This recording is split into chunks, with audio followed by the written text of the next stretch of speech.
Hello বন্ধুরা, আসসালামু আলাইকুম। কেমন আছেন সবাই? আশা করি ভালো আছেন। তো আজকে আমি চিকেন ফ্রাই করবে, তার জন্য হচ্ছে প্রথমে লবণ দিয়ে দিচ্ছে, গোলমরিচের গুঁড়ো দিয়ে দিচ্ছে, জিরা বাটা দিয়ে দিচ্ছে, দিচ্ছে 1 চামচ হলুদের গুঁড়ো দিয়ে দিচ্ছে, মরিচের গুঁড়ো দিয়ে দিচ্ছে, সসটা দিয়ে দিবে, টমেটো সস দিয়ে দিবে, সসটাও দিয়ে দিল। এখন সবগুলো উপকরণ একসাথে মেখে নিবে। দিয়ে দিচ্ছে, মশলাটাকে ভালো করে ম্যারিনেট করে নিবে।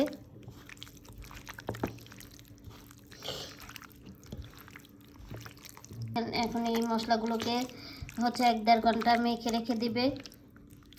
হয়ে যাওয়ার পর আপনাদের সাথে সব একসাথে শেয়ার করবো।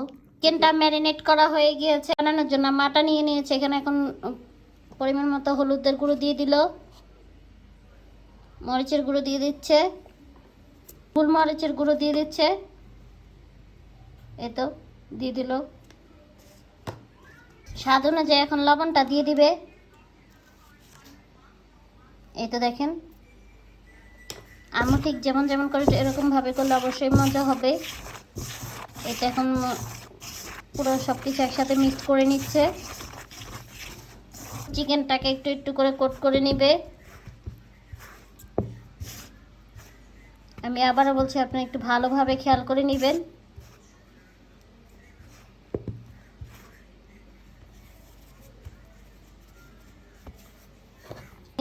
কোট করাটা ভালোভাবে একটু ঝেড়ে নিয়েছে।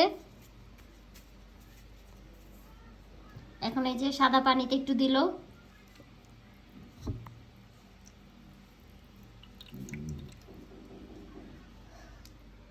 আবার এই মিশ্রণটাতে দিয়ে দিবে। তাতে কিন্তু অনেক ক্রিস্পি হয়। কোট করা হয়ে গেছে। সবগুলো চিকেনকে এভাবে কোট করে নেবে, তখন আপনাদের সাথে শেয়ার করব। চিকেনটাকে রেখে দিল। সবগুলো চিকেনকে কি সুন্দর করে কোট করা হয়ে গেছে। তেলে ভাজার সময় আপনাদের সাথে শেয়ার করব।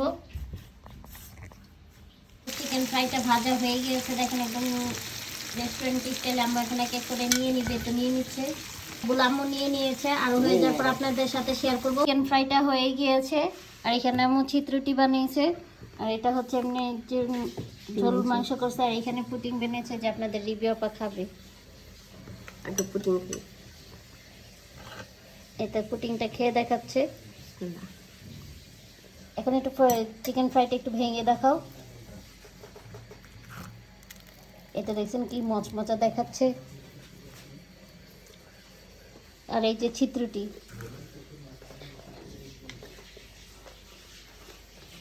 সব কি তুমি একলাই খাবা? কাউকে দিবা না? সবাইকে দিয়ে খেতে হয় কিন্তু, জানো না?